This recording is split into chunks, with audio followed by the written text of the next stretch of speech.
The sun was beating down hard on the Arizona desert in the summer of 1883. Tom Mitchell wiped the sweat from his forehead as he guided his horse along the rocky trail. He was a simple cowboy, nothing special about him really. Just a man trying to make an honest living moving cattle across the harsh territory. Tom had been working these lands for nearly 10 years now. He knew every water hole, every dangerous canyon, and every safe place to rest. But today felt different. The cattle were restless, and his horse kept shying away from something he couldn't see. That's when he heard it. A low hissing sound that made his blood run cold. Before he could react, pain shot through his leg like fire. A rattlesnake had struck, its fangs sinking deep into his calf. Tom fell from his horse, hitting the ground hard. The snake slithered away, leaving Tom alone in the desert with poison coursing through his veins. His leg was already swelling, and he could feel the venom spreading. He tried to stand but collapsed. Again. The nearest town was 2 days away on foot, and he was already feeling dizzy. Tom closed his eyes, thinking this might be the end. He'd always imagined he'd die in some saloon fight or maybe fall off a cliff chasing cattle. Never thought a snake would be what got him. Hours passed. The sun moved across the sky and Tom drifted in and out of consciousness. Sometimes he thought he heard voices, but figured it was just his mind playing tricks on him. Then he felt hands on his shoulders, lifting him. When Tom opened his eyes, he saw faces looking down at him. Apache faces. 3 men with long black hair and painted markings on their cheeks. In his fevered state, Tom wondered if he was dreaming or if these were the last faces he'd ever see. One of the men was older than the others. He had kind eyes and spoke in a language Tom didn't understand. The man examined Tom's leg, nodding to his companions. They lifted Tom carefully and placed him on a travois pulled by a horse. Tom wanted to protest, to tell them he could manage on his own, but he couldn't form the words. The poison had made him weak as a newborn calf. All he could do was trust. These strangers who had every reason to leave him to die. The Apache camp was hidden in a canyon that Tom never would have found on his own. As they carried him into the settlement, women and children came out to stare. Tom had heard terrible stories about what happened to white men who fell into Apache hands. But instead of violence, he found something unexpected. The older Apache man who had found him began treating his wound immediately. Using herbs and plants Tom had never seen before, the man created a paste that he spread over the snake bite. The relief was almost instant. The burning pain began to fade, and the swelling started to go down. For 3 days, Tom lay in a simple shelter while the Apache healer worked to save his life. The man would come several times a day, changing the herbal dressing and giving Tom bitter teas to drink. Tom learned that this healer was not just any member of the tribe. He was Chief Running Bear. The leader of this band of Mescalero Apache, Chief Running Bear, spoke some English, learned from years of dealing with traders and soldiers. During Tom's recovery, the 2 men began to talk. At first, their conversations were simple. Running Bear would ask how Tom felt, and Tom would thank him for the medicine, but as the days passed, their talks grew longer and deeper. Tom learned that Running Bear had lost 2 sons in fights with the cavalry. The chief had every reason to hate white men, yet here he was, saving Tom's life with his own hands. Running Bear, for his part, was curious about this cowboy who seemed different from the other white men he'd encountered. Tom didn't look at the Apache with fear or hatred. He didn't demand to be released or threaten revenge. Instead, he showed genuine gratitude and respect. On the 4th day, Tom was strong enough to sit up and eat solid food. Running Bear brought him a bowl of stew made with rabbit and wild plants. As they ate together, the chief shared stories of his people's struggles. The Apache were being pushed onto smaller and smaller reservations. Soldiers hunted them like animals when they tried to live the old way. Many of his people were starving. Because the government rations were not enough to feed everyone, Tom listened carefully to these stories. He'd heard the other side from white settlers and soldiers, but never from the Apache themselves. It painted a picture very different from what he'd been told in town. In return, Tom told Running Bear about his own life. He'd come west after the war, looking for a fresh start. He'd worked various jobs before becoming a cowboy. He had no family left back east, no wife or children. The cattle and the open range were all he had. Running Bear seemed to understand Tom's loneliness. The chief had his tribe, his wives, and his remaining children, but he carried the weight of his people's suffering. Both men were survivors in a harsh land that showed no mercy to the weak. On the 5th day, Running Bear declared Tom healthy enough to travel. The chief could have simply pointed him toward the nearest town and sent him on his way. Instead, he did something that surprised everyone in the camp. Running Bear gave Tom a horse and supplies for his journey. More than that, he gave him something precious among the Apache, a promise of safe passage. Any Apache who saw the special beaded bracelet Running Bear placed on Tom's wrist would know that this white man was under the chief's protection. As Tom prepared to leave, Running Bear pulled him aside for a private conversation. The chief looked directly into Tom's eyes and spoke slowly, choosing his English words carefully. "You are different from other white eyes," Running Bear said. "You see Apache as people, not animals. This is rare gift." Tom didn't know what to say. He'd never thought of himself as special or different. He was just a cowboy who'd been lucky enough to be saved by good people. "Your medicine saved my life," Tom replied. "That makes us even," Running Bear shook his head. "Life debt cannot be paid with words. Someday, maybe I call on you for help. Will you remember Apache who saved Cowboy?" Tom extended his hand and Running Bear clasped it firmly. "I'll remember," Tom promised. "And if you ever need help, you know where to find me." Neither man could have imagined how important that promise would become. As Tom rode away from the hidden canyon, he carried with him more than just his life. He carried a new understanding of the people he'd been taught to fear. The friendship between Tom Mitchell and Chief Running Bear had begun in the most unlikely way possible. A rattlesnake bite had brought together two men from different worlds, creating a bond that would soon be tested in ways neither could foresee. From that day forward, Tom saw the Apache conflicts differently. When he heard stories in saloons about savage attacks, he thought of Running Bear's gentle hands treating his wound. When soldiers bragged about their victories over the hostiles, Tom remembered the chief's stories of children going hungry on the reservation. This new perspective would soon put Tom in a position that would change his life forever. The friendship he'd formed in that hidden canyon was about to become the most important relationship of his entire existence. 2 years had passed since that day in the desert when Chief Running Bear saved Tom's life. The friendship between the Apache chief and the cowboy had grown stronger with each meeting. Tom would sometimes bring supplies to the hidden canyon, and Running Bear would share news of his people's struggles, but things were getting worse for the Apache. The army was cracking down harder than ever before. Soldiers patrolled the territory day and night, hunting down any Apache who weren't on the reservation. The government wanted all the tribes moved to distant lands, far from their ancestral homes. On a cold morning in October 1885, Tom received a message that made his heart sink. A young Apache boy found him while he was checking his cattle near Silver Creek. The boy spoke only a few words of English, but he managed to convey the urgent message. Chief Running Bear was badly hurt and asking for Tom. Tom didn't hesitate. He saddled his fastest horse and followed the boy toward the mountains. They rode hard for hours, taking paths that only the Apache knew. Tom's heart was heavy with worry about his friend. When they reached the camp, Tom could see immediately that something terrible had happened. The usual sounds of daily life were missing. Women sat quietly outside their shelters, and the men looked grim and worried.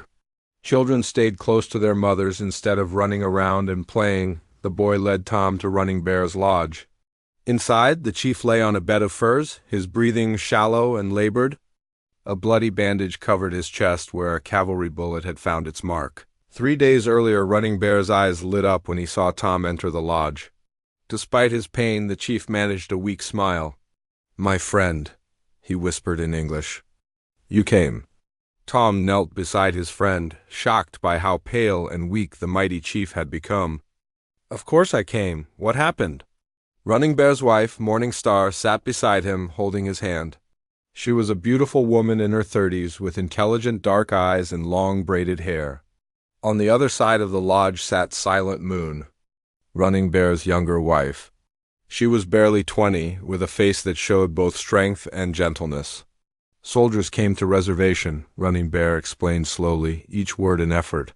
Said, we must move again, far away to Oklahoma. Leave our sacred mountains forever. Tom knew about the government's plan to relocate all the southwestern tribes to Indian Territory. It meant forcing the Apache to abandon everything they held sacred and march hundreds of miles to unknown lands. Some of my people say we go peaceful, Running Bear continued. Others say we fight. I try to keep peace, but young warriors are angry. They attack supply wagon.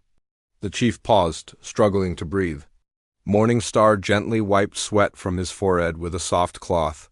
Tom could see the love and worry in her eyes. Soldiers come looking for raiders, Running Bear went on. They find our camp. I tell them we not involved, but they not believe. Fighting start. I take bullet protecting the women and children. Tom felt anger rising in his chest. He'd seen how the army treated the Apache, often shooting first and asking questions later. But he pushed down his emotions and focused on his friend. The medicine man says you'll get better, Tom said, though he could see in Running Bear's eyes that they both knew the truth. Running Bear shook his head slightly. Bullet too deep, too much blood lost. I feel my spirit preparing for the journey to the next world. The words hit Tom like a physical blow. The man who had saved his life, who had become like a brother to him, was dying, and there was nothing Tom could do to help. My friend, Running Bear said, his voice growing weaker, I must ask something of you, something very difficult. Tom leaned closer. Anything, you know that. Running Bear looked toward his two wives, then back at Tom. When I die, my women will be alone, no male relatives left to protect them. Other warriors already have wives, cannot take two more, and soldiers. He trailed off, but Tom understood in the chaos that was coming. Apache women without protection would face terrible fates. They might be killed by soldiers or worse. At best, they would starve on the reservation without anyone to hunt for them or speak for them with the authorities. In old times, my brother would take care of them, Running Bear continued. But all my brothers are dead. My sons are dead. Only you, my white brother, are left. Tom began to understand what his friend was asking, and it terrified him. Taking responsibility for two Apache women would make him an enemy of his own people. It could cost him his life. I know what I ask is dangerous, Running Bear said, seeing Tom's expression. White men will call you traitor. Apache might not trust you with our women, but you are only one I trust to keep them safe. Tom looked at Morning Star and Silent Moon. Both women watched him with eyes full of hope and fear. They understood enough English to know what their husband was proposing. Their futures hung on Tom's answer. How? Tom asked. Where could we go? What could we do? Take them far from here, Running Bear whispered. Maybe Mexico, maybe somewhere soldiers cannot find. They are good women. Morning Star knows healing plants, can cook, can sew. Silent Moon is strong, can work hard. They not burden. Tom's mind raced. What Running Bear was asking seemed impossible. But as he looked into his friend's dying eyes, he remembered all the kindness this man had shown him. Running Bear had saved Tom's life when he could have left him to die in the desert. If I do this, Tom said slowly, what about Apache law? What about your people's customs? Running Bear managed to lift his hand and placed it on Tom's arm. I am chief. My word is law for my family. I give you authority over my wives. You become their protector, their provider. In Apache way, this makes you family. Morning Star spoke for the first time, her English careful but clear. We understand what this means. We know danger for you.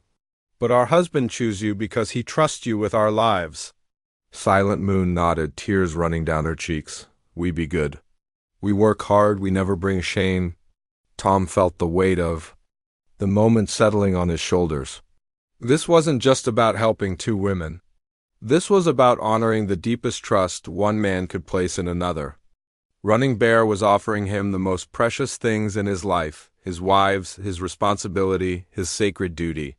If soldiers catch us, Tom said, we'll all be killed. Yes, Running Bear agreed. But if you not take them, they die anyway. At least this way they have chance. Tom was quiet for a long moment, thinking about everything this would mean.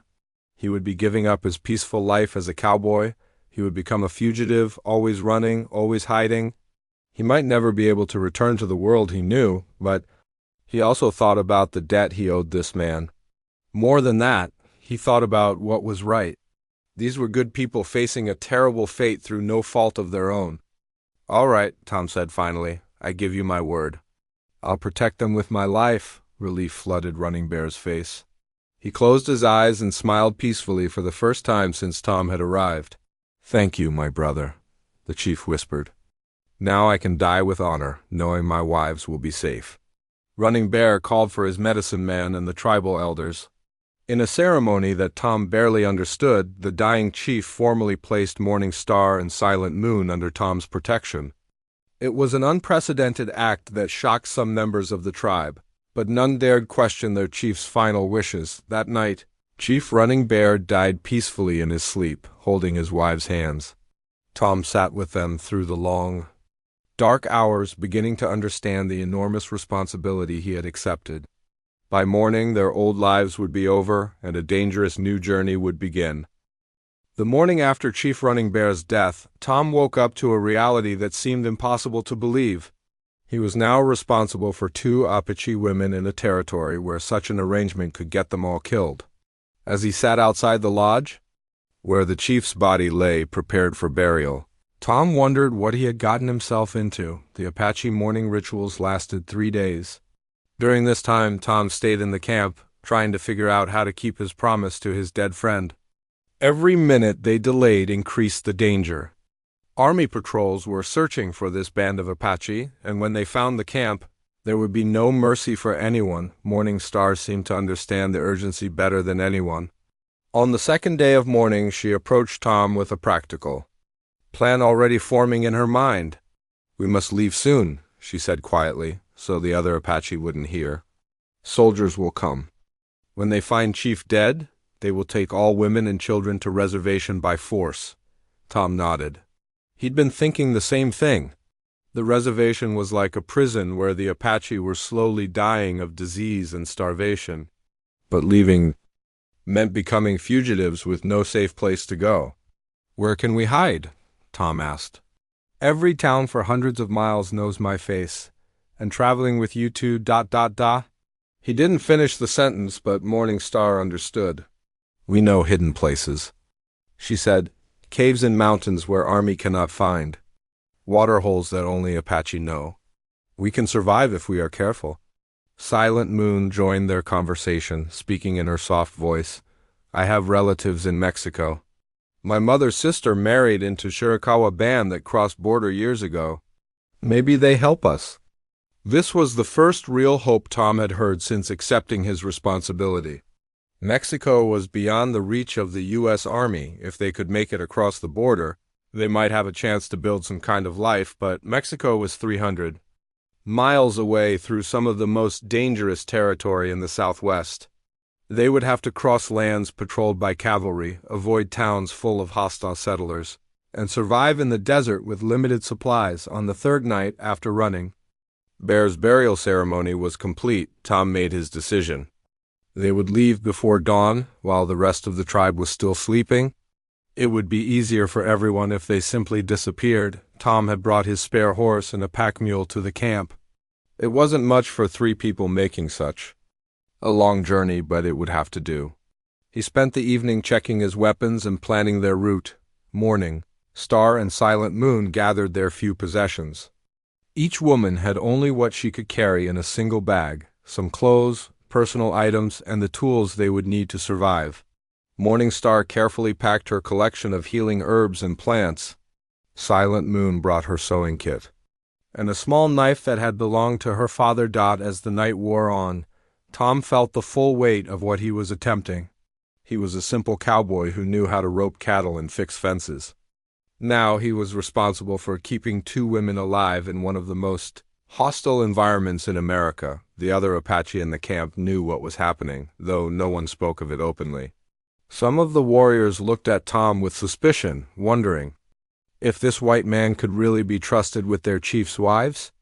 Others seemed grateful that Morning Star and Silent Moon would have protection in the terrible times ahead. Just before dawn, as the eastern sky began to lighten, the three unlikely companions slipped away from the camp. Tom led his horse while Morning Star and Silent Moon walked beside him. They moved silently through the canyon, following a path that would keep them hidden from any watching soldiers. For the first few hours, they traveled without speaking. Each was lost in their own thoughts about the life they were leaving behind. Tom kept looking back, half expecting to see cavalry following them. The women walked with the quiet dignity that came from years of moving through dangerous territory. As the sun rose higher, the reality of their situation began to sink in. They were three people alone in a vast wilderness, with enemies everywhere, and no clear destination. Tom had never felt so overwhelmed in his entire life. Around midday, they stopped to rest in the shade of some large rocks. Tom shared his water and dried meat with the women, realizing that he needed to start thinking like the leader of a family rather than a bachelor cowboy. "How long before soldiers discover we're gone?" Tom asked. "Maybe already know," Morning Star replied. "Apache scouts watch everything. But they not tell soldiers where we go. That would be betraying Chief's final wish." This gave Tom some comfort, but he knew it was only a temporary advantage. Once the army realized that two Apache women had left the reservation with a white man, they would organize a massive manhunt. Silent Moon pointed toward a range of mountains in the distance. "We go there first. Hidden valley with water and grass.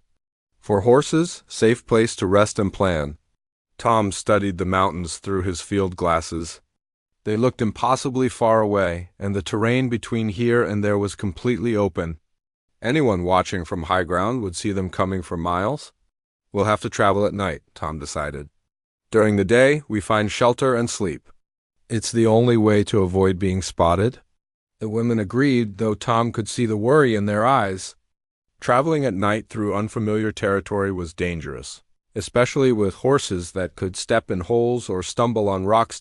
As they prepared to resume their journey, Tom realized something that should have been obvious from the beginning. He didn't just have to worry about soldiers and hostile settlers. He also had to worry about how Morning Star and Silent Moon saw him. These women had been married to a great chief, a man respected by his entire tribe. Now they were dependent on a white stranger who didn't even speak their language properly. They must be wondering if Running Bear had made a terrible mistake in his final moments. "I know this is hard for both of you," Tom said, trying to choose his words carefully. "I know I'm not what you expected when your husband made his decision. But I want you to know that I'll keep my promise to him, no matter what it costs me." Morning Star looked at him with her intelligent dark eyes. "Our husband was wise, man. He sees something in you that made him trust you with our lives. We must trust his judgment." Silent Moon nodded, though Tom could see she was still frightened. "We know you are a good man. Chief would not choose bad man to protect us." Their words helped, but Tom still felt the enormous pressure of living up to Running Bear's faith in him. Every decision he made from now on would affect not just his own life, but the lives of these two women who had already lost so much. As the afternoon wore on, Tom began to understand that the physical journey to Mexico was only part of their challenge. The real test would be learning to trust each other completely. They would have to become a family of sorts, bound together by necessity and shared danger. That evening, as they prepared to travel through their first night as fugitives, Tom looked at his two companions and made a silent promise. He might not be a great chief like Running Bear, but he would do everything in his power to honor the trust that had been placed in him. The journey ahead would test all of them in ways they couldn't imagine. But as they set out into the darkness, Tom felt something he hadn't expected, a sense of purpose that went beyond just staying alive. He was carrying out the final wish of a friend who had saved his life, and that gave meaning to whatever hardships lay ahead. The first night of their new life together had begun, and there was no turning back. The first week of their journey tested every bit of courage and endurance the three companions possessed. Traveling only at night and hiding during the day, They made slow progress toward the mountains that Silent Moon had pointed out. Every sound in the darkness made them freeze. Listening for the hoofbeats of pursuing cavalry, Tom quickly learned that his two companions were far tougher than he had expected. Morning Star moved through the desert like she had been born to it, finding paths around obstacles that Tom would never have seen. Silent Moon, despite being the youngest, never complained about the hard conditions or the constant fear. On their third night, they had their first real scare. Tom was leading his horse across a dry creek bed when he heard voices coming from the direction they were heading. He immediately signaled for the women to get down and stay quiet. 3 men on horseback were approaching, their voices carrying clearly in the still night air. Tom strained to listen and realized they were bounty hunters, the kind of men who made their living tracking down escaped criminals and Apache who had left the reservations. "Trail's getting cold," one of them was saying. "Been 3 days since anyone saw them Apache women with that cowboy." "Don't matter," another replied. "Reward's too good to give up now. $500 for the women, dead or alive. Another $200 for the white man." Tom's blood ran cold. $700 was more money than most men made in 2 years. With that kind of reward posted, every dangerous character in the territory would be hunting them. The bounty hunters passed within 50 feet of where Tom and the women were hiding. Tom kept his hand on his gun, ready to fight if they were discovered. But Morning Star had chosen their hiding spot well, and the hunters rode past without seeing them. After the men were gone, the 3 fugitives sat in silence for a long time. The reality of their situation had just become much clearer. This wasn't just about avoiding army patrols anymore. Now they had to worry about anyone who might recognize them and want to claim the reward. "Why so much money for us?" Silent Moon whispered. Tom had been wondering the same thing. "The army wants to make an example," he said grimly. "They want other soldiers to see what happens when a white man helps Apache escape." Morning Star's face was hard with anger. "They put price on our heads like we are animals to be hunted." The bounty hunters had left them with a terrible choice. They could continue toward the mountains as planned, but that road would take them through several towns where they might be recognized. Or they could head directly into the worst part of the desert, where the lack of water and shelter might kill them just as surely as any bullet. Tom studied his map by the light of a shielded candle. "There's an old mining camp about 2 days east of here," he said. "Been abandoned for years. If we can make it there, we can rest up and figure out our next move." It meant going the wrong direction, away from Mexico and safety, but it also meant avoiding the areas where bounty hunters would be looking for them. The abandoned mine turned out to be even more desolate than Tom had expected. A few crumbling buildings and empty shafts were all that remained of what had once been a busy camp. But it had the one thing they needed most, a well with clean water. They spent 2 days at the mine, resting the horses and planning their route. Tom used the time to get to know his companions better. He was surprised to learn how much English both women actually understood. They had been listening to conversations in the chief's lodge for years as Running Bear dealt with traders and government officials. Morning Star told him about her life before marrying the chief.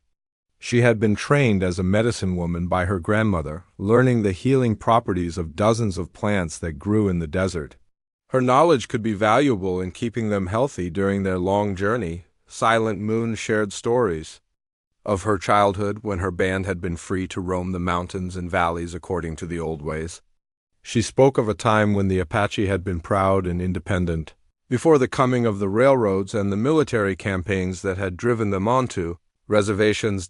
Tom found himself respecting both women more with each passing day. They weren't helpless victims waiting to be rescued.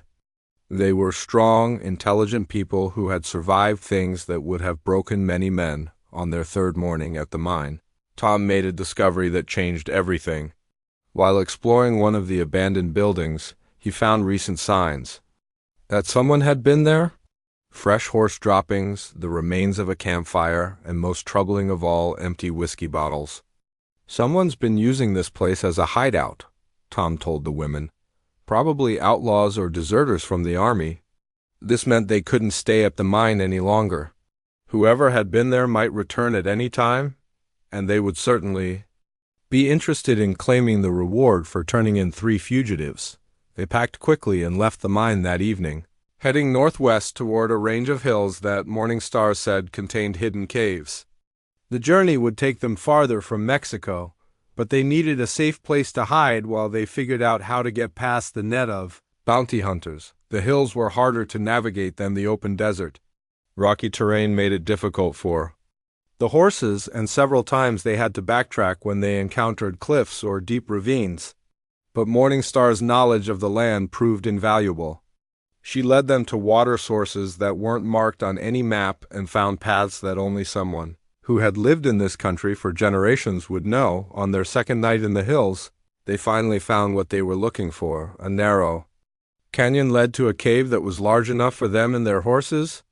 A small spring provided fresh water, and the entrance was hidden behind a screen of rocks that made it invisible from more than a few feet away. "This place is sacred to my people," Morning Star explained as they settled in for the night. "My grandmother brought me here when I was a child to teach me about the old stories." Tom felt honored that she was sharing something so personal with him. It made him realize how much trust these women were placing in him, trusting him not just with their lives but with their most sacred memories. The cave became their home for the next week. During the day, they rested and planned their next move. Tom cleaned and oiled his weapons while the women repaired their travel clothes and prepared food from the supplies they had brought. In the evenings, they would sit around a small fire and talk about their situation. Tom learned more about Apache customs and beliefs, while the women asked him about the white man's world beyond the frontier. Silent Moon was particularly curious about places like San Francisco and New York that she had heard mentioned by traders. Tom described cities with thousands of people, buildings taller than trees, and ships that could carry hundreds of passengers across the ocean. Morning Star was more practical, asking about Mexican towns where they might be able to settle safely. Tom had to admit that his knowledge of Mexico was limited, but he promised they would figure it out together when they got there. As the days passed, Tom began to notice something unexpected happening. The 3 of them were starting to function like a real family.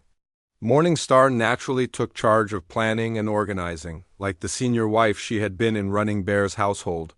Silent Moon proved to be incredibly observant, often spotting dangers or opportunities that the others missed. Tom found himself in the role of protector and decision-maker, but he also learned to listen to the women's advice. Their knowledge of the land and its dangers was far superior to his own. One evening, as they sat watching the sunset from the mouth of their cave, Silent Moon asked a question that had been on all their minds. "What happens when we reach Mexico?" she said quietly. "How do we live? What do we become?" It was a question Tom had been avoiding because he didn't have a good answer. They couldn't stay hidden in caves forever.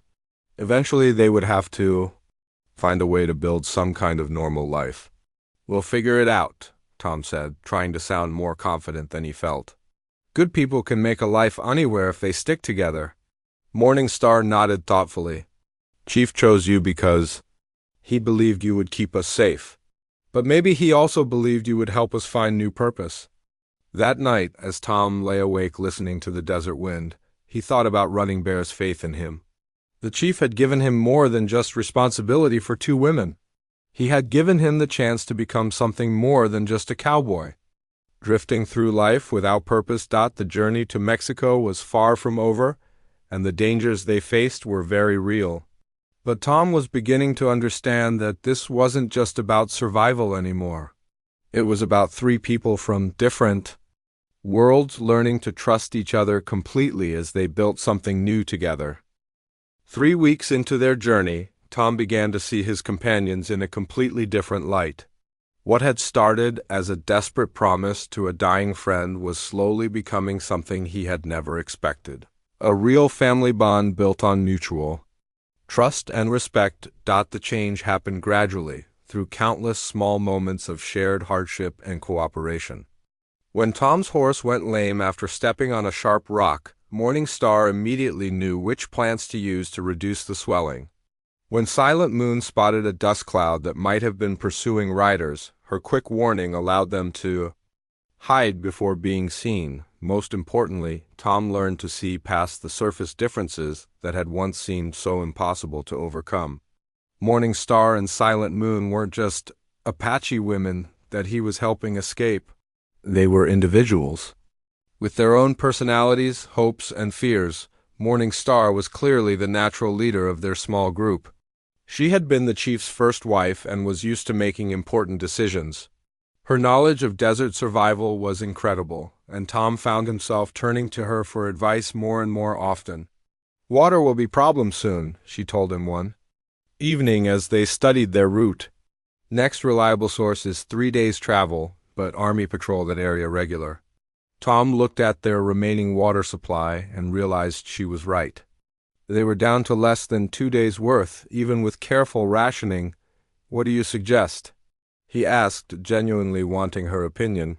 Morning Star pointed to a spot on his map where no water source was marked. "Hidden spring here. My people. Used for generations, but white men never find. Longer route, but safer." This was exactly the kind of local knowledge that had kept them alive so far. Tom was learning to trust Morning Star's judgment completely, even when it meant going against his own instincts. Silent Moon, meanwhile, proved to be incredibly observant about human behavior. She could tell from tiny signs whether the people they glimpsed from a distance were likely to be friendly or hostile. Her ability to read situations had already saved them from several dangerous encounters. "Those men by the trading post," she said softly as they watched from a hilltop. "They stand like soldiers even in civilian clothes. Army scouts, maybe." Tom looked through his field glasses and saw what she meant. The men were trying to look casual, but their posture and the way they positioned themselves around the building marked them as military. "Good eye," Tom said admiringly. "We'll go around." These small moments of competence and insight gradually changed how Tom thought about his role in their group. He had started the journey thinking he was protecting two helpless women. Now he realized they were protecting each other, each contributing their own strengths to their shared survival. The women's attitude toward Tom was changing too. At first, they had been polite but distant, following his lead because their husband had told them to trust him. Gradually, Tom earned their respect through his actions rather than Running Bear's words. When they encountered a group of Mexican traders heading north, Tom could have tried to pass himself off as their master or owner, which would have been the easiest explanation for why a white man was traveling with two Apache women. Instead, he introduced them as his partners, treating them with obvious respect. The traders were puzzled but not hostile. They sold Tom some supplies and gave him information about safe routes through the border region. Most importantly, they proved that it was possible for the three of them to interact with other people without immediately being arrested or attacked. "You did good thing back there," Morning Star told him that evening. "You show respect for us even when it might be easier not to." Tom was surprised by how much her approval meant to him. "Running Bear trusted me to take care of you. That doesn't mean I own you." Silent Moon smiled, which was still a rare occurrence. "Our husband chose well. You understand honor." These conversations helped all three of them relax around each other. They began sharing more personal stories and thoughts as they traveled. Tom learned about Apache courtship customs, family relationships, and spiritual beliefs. The women asked him about his life before he became a cowboy, his family back east, and his dreams for the future. One night, as they sat around a carefully hidden campfire, Silent Moon asked Tom something that surprised him. "Do you have woman waiting for you somewhere? Wife or sweetheart?" Tom shook his head. "Never found the right person, I guess. Been moving around too much to settle down." "Why?" Morning Star asked. "Most white men want family." Tom thought about it for a moment. "After the war, I felt like I didn't fit anywhere anymore. The places I knew growing up seemed too small and quiet. Out here on the frontier, I could be useful without having to pretend to be something I wasn't." The women seemed to understand this better than Tom had expected. They had also been forced to leave behind the life they had known and start over in an uncertain world. Maybe this journey is chance for all of us to find new path, Silent Moon said thoughtfully. As the weeks passed, their daily routines began to feel natural and comfortable. Tom would scout ahead each evening to plan their route while Morning Star prepared their simple meals and Silent Moon tended to the horses. They moved through their tasks with the easy cooperation of people who had been working together for years. The most surprising development was how they handled the constant stress of being hunted. Instead of making them paranoid and suspicious of each other, the shared danger seemed to bring them closer together. They learned to communicate with gestures and subtle signals when silence was necessary. They developed an almost telepathic awareness of each other's moods and needs. When Silent Moon was feeling particularly sad about leaving her homeland forever, Morning Star and Tom would quietly arrange small comforts for her, finding a sheltered spot with a beautiful view for their evening rest, or sharing a piece of precious candy that Tom had been saving. When Tom was struggling with the weight of responsibility for their safety, the women would take on extra tasks without being asked, lightening his burden in practical ways that showed their appreciation for his efforts. When Morning Star was worried about what would happen to Apache traditions and customs if all her people were forced onto reservations, Tom would ask her to teach him Apache words and stories, showing that their culture would not be forgotten as long as someone remembered it. These small acts of kindness and understanding created a bond between them that went far beyond the original desperate circumstances that had brought them together. One evening, about a month into their journey, they reached a high ridge that gave them their first clear view of the Mexican border region. The Rio Grande Valley stretched out below them, with the lights of a few small towns twinkling in the distance. Almost there, Tom said, but his voice held as much uncertainty as relief. Yes, Morning Star agreed. But what comes next? It was a question they had all been thinking about more and more as they got closer to Mexico. Crossing the border would end their immediate danger from the U.S. Army and bounty hunters. But it would also mean starting completely over in a foreign country where none of them spoke the language or understood the customs. We stay together, Silent Moon said firmly. That's what matters. We are family now. Tom felt a warmth in his chest at her words. Somewhere during their long journey, these three unlikely companions had indeed become a family. Not in any way that the outside world would understand or accept, but in the way that really mattered through shared hardship, mutual respect, and genuine care for each other's welfare. Family, Tom repeated, liking the sound of the word. He had been alone for so long that he had almost forgotten what it felt like to have people who counted on him and whom he could count on in return. Looking down at the lights of Mexico, Tom realized that Running Bear's final gift to him hadn't just been responsibility. It had been the chance to discover what it meant to truly belong somewhere, with people who valued him for who he was rather than what he could do for them. The most dangerous part of their journey was still ahead. But as they prepared to cross into an uncertain future, Tom felt something he hadn't experienced in years: hope. Not just hope for survival, but hope for the possibility of building a real life with this new family that circumstances had given him. While Tom, Morning Star, and Silent Moon were making their dangerous journey toward Mexico, their story was spreading across the Arizona territory like wildfire. What had started as a simple Army report about escaped Apache soon became the most talked about scandal in the Southwest. The trouble began when a cavalry patrol found the abandoned Apache camp where Chief Running Bear had died.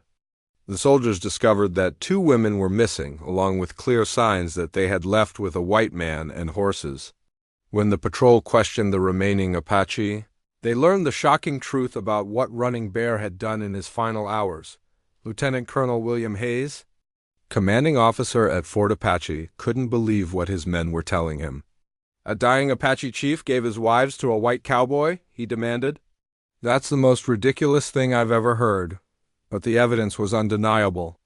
Several Apache witnesses confirmed the story, and the tracker found clear signs of 3 people and several horses heading toward the mountains.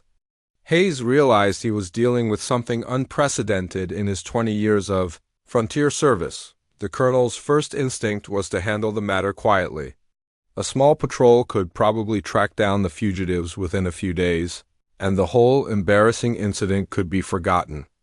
But Hayes made a crucial mistake. He mentioned the situation in his weekly report to territorial headquarters. General Morrison, the territorial military commander, was furious when he read Hayes's report. Morrison was a politician as much as a soldier, and he immediately understood the potential damage this story could cause to the Army's reputation.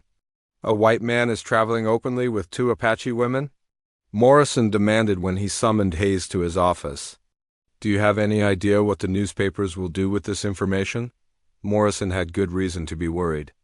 The territorial newspapers were always looking for sensational stories that would sell copies back east.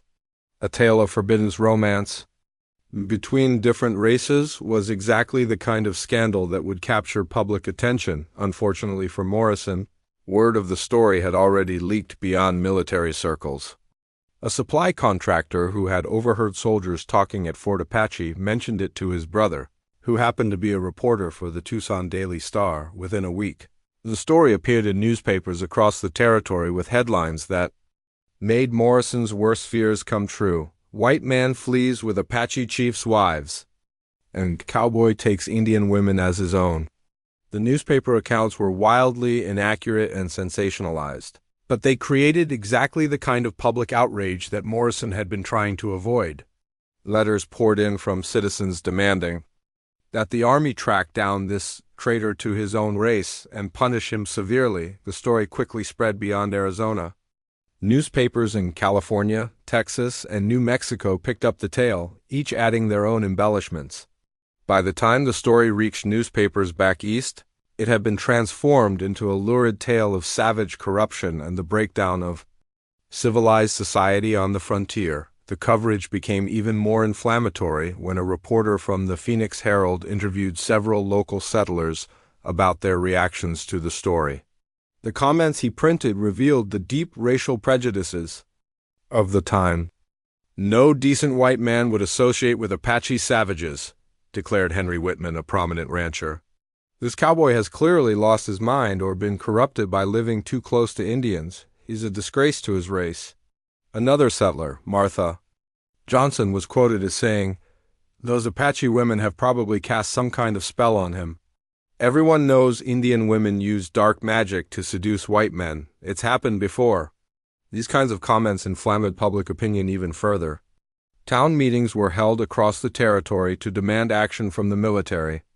Vigilante groups formed, promising to track down the fugitives themselves if the Army couldn't find them. The political pressure on General Morrison became enormous. Territorial Governor Lewis received dozens of letters demanding that he take action. Businessmen worried that the scandal would hurt the territory's reputation and discourage new settlers from moving west. Morrison responded by quadrupling the size of the search party and posting a reward that shocked everyone who heard about it. $500 for the capture of each Apache woman, and $200 for the white man, dead or alive. The reward money was far more than Morrison would normally authorize for escaped reservation Indians. But the general understood that this was no longer just about enforcing military discipline. It had become a test of whether the territorial government could maintain order and uphold the racial boundaries that white society considered essential. News of the enormous reward brought bounty hunters and fortune seekers from hundreds of miles away. Suddenly, the desert was crawling with armed men looking for 3 fugitives who had become the most wanted people in the Southwest. The newspaper coverage also attracted attention from unexpected sources. Back east, abolitionists and Indian rights advocates seized on the story as an example of the brutal treatment of Native peoples. They wrote letters to editors defending Tom's actions and criticizing the military's response. "This man showed more Christian charity than the entire U.S. Army," wrote one supporter in a letter to the Boston Globe. "He honored the dying wish of a friend, regardless of race. He should be praised, not hunted like a criminal." These supportive voices were drowned out by the chorus of outrage from Western newspapers and politicians, but they added another layer of controversy to an already explosive situation. The story also divided the Apache communities throughout the region. Some tribal leaders praised Running Bear's wisdom in finding a protector for his wives, even if that protector was white. Others felt that the chief had violated sacred traditions by placing Apache women under the authority of an outsider. "Chief, Running Bear was desperate man making desperate choice," said one eagle, an elderly Apache leader. "But maybe desperation make him see clearly what others cannot see." Not all Apache agreed with this view. Some younger warriors felt that the chief's action was a betrayal of their people's dignity, and independence. The controversy reached all the way to Washington, D.C., where Department of Interior officials found themselves dealing with questions from congressmen who had read about the scandal in their local newspapers. What kind of control do we have over the Indian territories if white men can simply take Apache women and disappear into the desert? Demanded Congressman Phillips of Massachusetts during a committee hearing. The political pressure forced the military to take increasingly dramatic action. General Morrison authorized the use of Apache scouts to track the fugitives, promising freedom to any reservation Indian who could lead soldiers to their target. Wanted posters appeared in every town and trading post within 500 miles. The posters offered detailed descriptions of all three fugitives and reminded readers that the reward would be paid dead or alive. Local sheriffs were instructed to question any strangers passing through their jurisdictions. Stagecoach drivers were asked to report any suspicious passengers. Even Mexican traders crossing the border were searched for signs that they might be helping the fugitives. The massive manhunt created an atmosphere of fear and suspicion throughout the territory. Innocent travelers found themselves questioned and searched. Several Apache women were detained simply because someone thought they might be the fugitives in disguise. Meanwhile, Tom, Morning Star, and Silent Moon had no idea that their private struggle for survival had become a public sensation. They were focused entirely on staying alive and reaching safety, unaware that their story was being debated in newspapers, saloons, and government offices across the country. The scandal had taken on a life of its own, becoming less about three real people and more about the fears and prejudices of a society struggling to define itself on the frontier. Tom had become either a hero or a villain, depending on who was telling the story. Morning Star and Silent Moon were portrayed either as innocent victims or dangerous seductresses. None of these characterizations had anything to do with the reality of their situation, but the truth had been lost in the flood of sensational newspaper coverage and political posturing. As the search intensified and the rewards grew larger, the three fugitives were walking directly into the most dangerous phase of their journey, completely unaware that half the Southwest was looking for them. The end came faster than any of them expected. After 6 weeks of careful travel and narrow escapes, Tom, Morning Star, and Silent Moon were finally within sight of the Mexican border.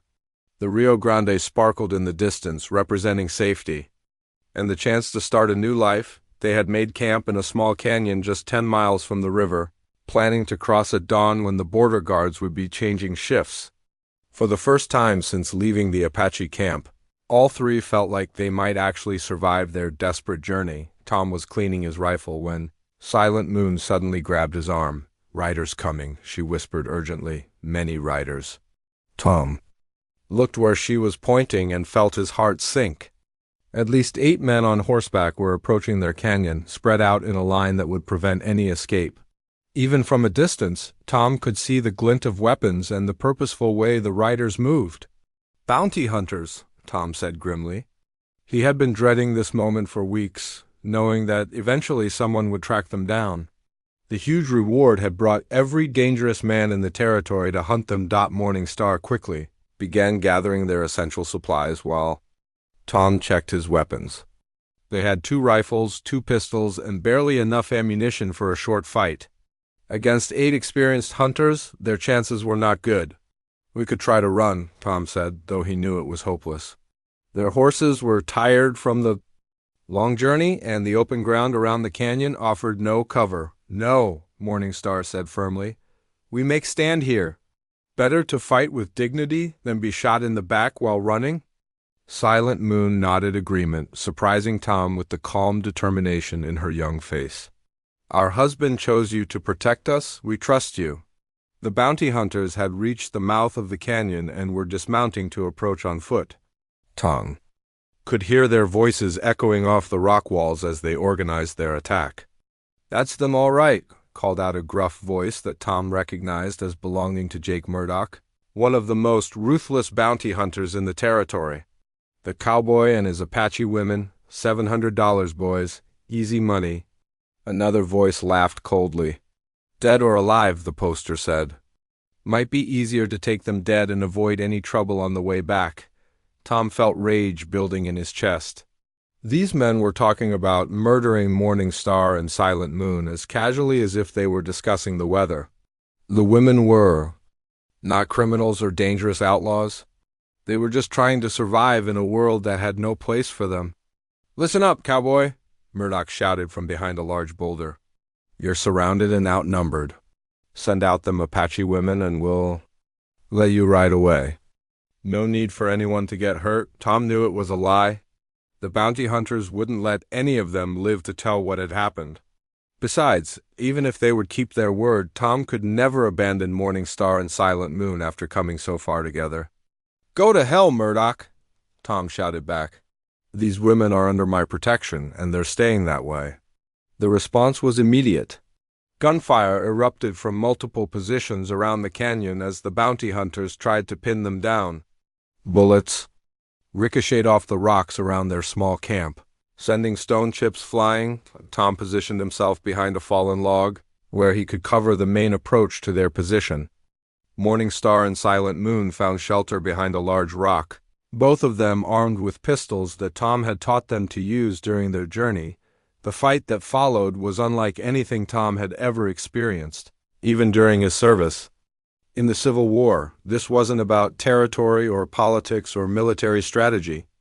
This was about protecting the people who had become his family, honoring the promise he had made to a dying friend. Tom's first shot dropped one of the bounty hunters who had tried to circle around behind them. His second shot wounded another man who was advancing too boldly across the open ground. But the hunters quickly learned to be more careful. Using the canyon's rocks and shadows for cover, the battle settled into a deadly game of patience. The bounty hunters had more men and more ammunition, but Tom and the women had better defensive positions. As long as they could keep the hunters at a distance, they had a chance. Morning Star proved to be surprisingly effective with her pistol, forcing one attacker to retreat when she put a bullet uncomfortably close to his head. Silent Moon served as their lookout, her sharp eyes spotting movement that the others missed. "Two men moving up the left side," she called out quietly. Tom shifted position and caught one of them exposed on a narrow ledge. His shot sent the man tumbling into the rocks below. But Tom knew they couldn't hold out indefinitely. The bounty hunters had enough ammunition to keep shooting all day, while Tom's supply was running dangerously low. Worse, one of Murdoch's men had climbed to a high position where he could shoot down into their defensive area. A bullet grazed Tom's shoulder, spinning him around and nearly knocking him down. Blood began seeping through his shirt, but the wound wasn't serious enough to stop him from fighting. "You're hurt," Morning Star said, starting to move toward him. "Stay down," Tom ordered. "It's just a scratch." But Tom could feel his strength beginning to fade. The combination of exhaustion from their long journey and the stress of the gunfight was taking its toll. His hands were starting to shake, making it harder to aim accurately. That's when Jake Murdoch made his crucial mistake. Impatient with the slow progress of the battle, he decided to rush their position with 3 of his men. Thinking they could overwhelm the defenders with a sudden charge, Tom saw them coming and knew this was the moment that would decide everything. He had 3 bullets left in his rifle and 2 shots in his pistol. 5 bullets to stop 4 desperate men who were willing to kill for money. Time seemed to slow down as the bounty hunters burst from cover and ran toward their position. Tom's first shot caught Murdoch in the chest, dropping the leader of the group. His second bullet hit another man in the leg, sending him sprawling. The third attacker had almost reached their position when Morning Star's pistol barked twice. Both shots found their target, and the man collapsed just yards from where Silent Moon was crouched, The fourth hunter, seeing his companions fall, lost his nerve and tried to retreat. Tom's final rifle bullet caught him in the back as he fled. Suddenly, the canyon was quiet except for the echo of gunshots fading among the rocks. The surviving bounty hunters, seeing their leader dead and half their number down, decided that $700 wasn't worth dying for. They mounted their horses and rode away, leaving their dead and wounded behind. Tom slumped against his log, feeling the pain from his shoulder wound for the first time. His hands were shaking from exhaustion and the after-effects of the fight. But they had won. Somehow, against impossible odds, they had survived. Morning Star immediately came to examine his wound, her medicine woman training taking over. "Bullet went through clean," she said with relief.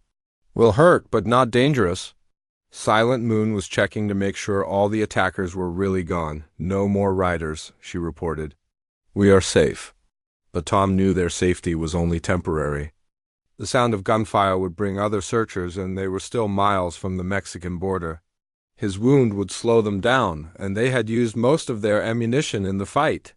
"We need to move," Tom said, struggling to his feet.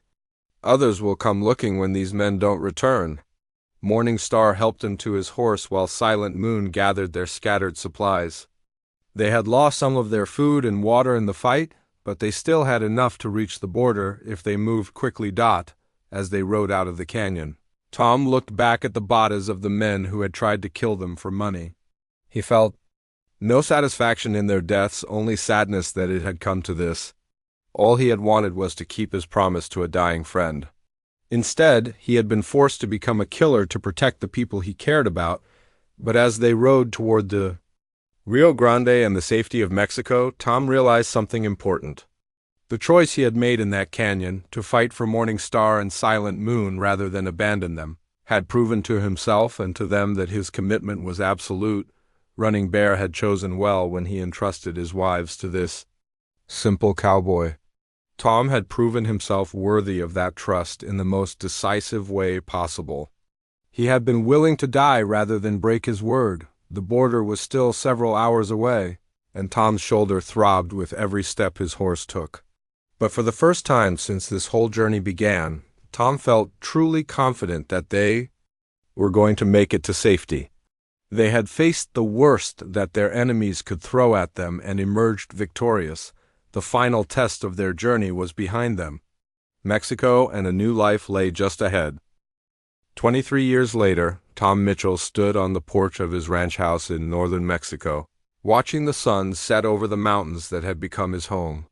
His hair was gray now, and his shoulder still ached when the weather changed, reminding him of that desperate gunfight so long ago. But as he looked out over the peaceful valley where he had built his life, Tom knew that every sacrifice had been worth it. The ranch was modest but prosperous, with good water, fertile soil, and enough cattle to provide a comfortable living.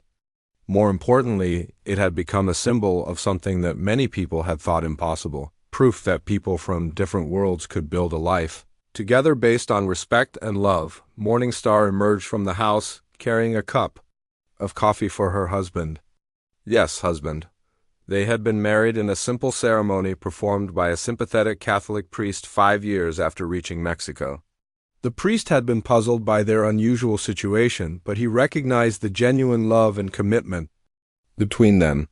"The children will be here soon," Morning Star said, settling into the chair beside Tom's. At 52, she was still a beautiful woman, though her hair now showed streaks of silver. Her skills as a healer had made her one of the most respected people in their community, sought out by both Mexican and Apache families when someone was sick or injured. Silent Moon appeared in the doorway, wiping flour from her hands. She had been baking bread for the evening meal, as she did every day. Silent Moon had never married, choosing instead to remain part of Tom and Morning Star's household. She had become like a beloved aunt to their children and a daughter to Tom. The children Morning Star had mentioned were actually grown adults now, but they still gathered at the ranch every Sunday for dinner. There was Running Bear Mitchell, named for the Apache chief who had made their unusual family possible. At 21, he worked as a translator and guide for Mexican officials dealing with Apache refugees who continued to cross the border. Their daughter, Maria Starr Mitchell, was 8 and had inherited her mother's gift for healing. She was studying to become a doctor, something that would have been impossible for an Apache woman in the United States, but was achievable in Mexico with her father's support and determination. The youngest, Carlos Silent Mitchell, was 16 and showed promise as a rancher and horseman. All 3 children spoke English, Spanish, and Apache fluently, moving easily between the different cultures that had shaped their family. As the family gathered around the dinner table that evening, Tom reflected on the long journey that had brought them to this moment. The early years in Mexico had been difficult. They had faced suspicion from locals who didn't understand their unusual arrangement, struggled with the language barrier, and worked on to dusk to build their ranch from nothing. But gradually, their neighbors had come to accept and respect them. Tom's honesty in business dealings, Morning Star's healing skills, and Silent Moon's kindness to anyone in need had earned them a place in the community. The children had grown up as full members of Mexican society while maintaining pride in their mixed heritage. The story of their escape from Arizona had become legend on both sides of the border. In the United States, Tom was still remembered as either a traitor or a hero, depending on who was telling the story. Newspaper articles about him appeared periodically, usually filled with wild inaccuracies and sensational claims. Some writers portrayed him as a savage who had gone native and abandoned civilization.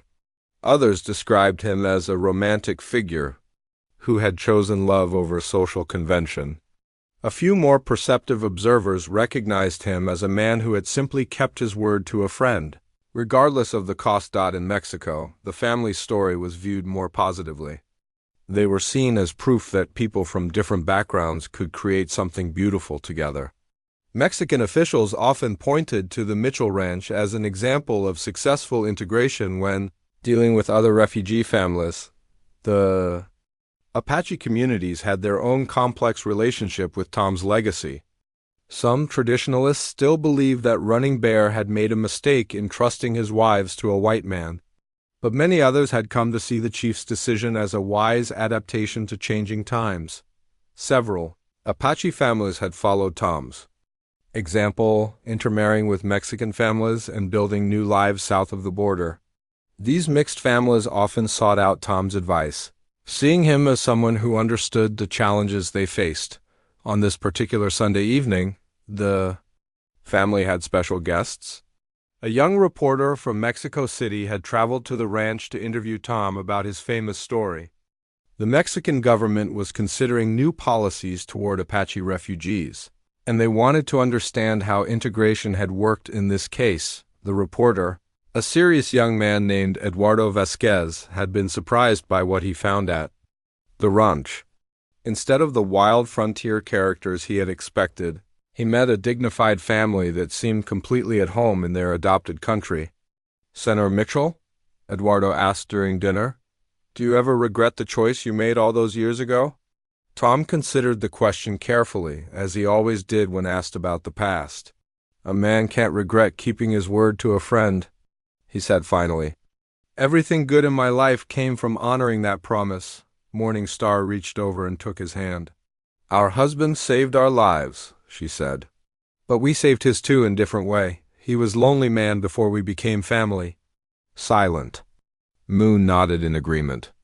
"Chief Running Bear saw this when he was dying. He saw that Tom needed us as much as we needed him." After dinner, Tom took Eduardo out to the porch to continue their conversation privately. The reporter was clearly struggling to understand how such an unconventional arrangement had worked for so long. "The newspapers back then made it sound like some kind of scandal," Eduardo said.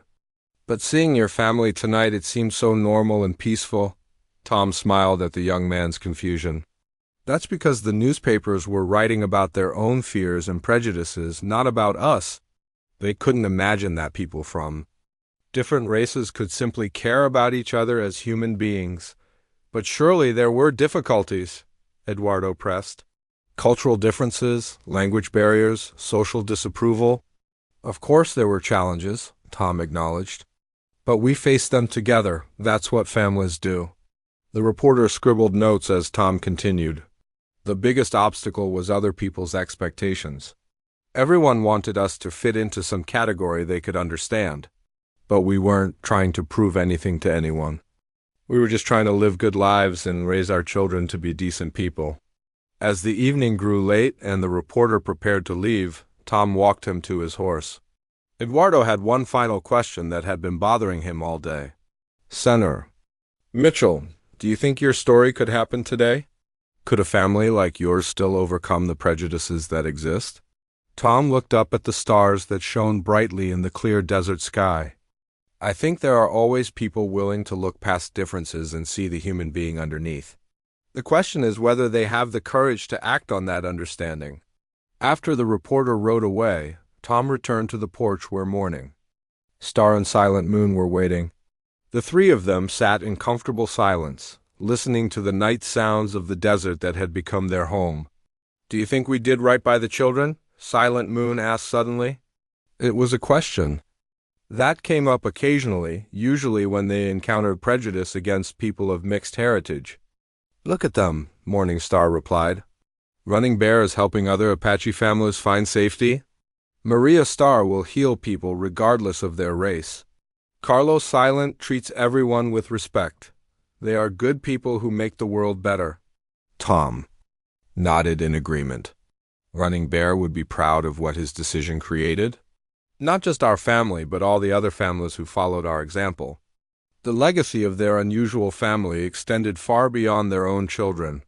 Over the years, dozens of other mixed families had settled in the region, creating a community where cultural differences were seen as strengths rather than problems.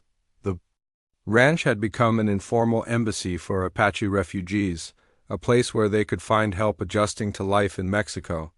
Tom's reputation for fairness and his connections with Mexican officials made him a valuable advocate for people who had nowhere else to turn. Morning Star's medical practice had grown to serve families throughout the valley, combining traditional Apache healing methods with modern Mexican medicine.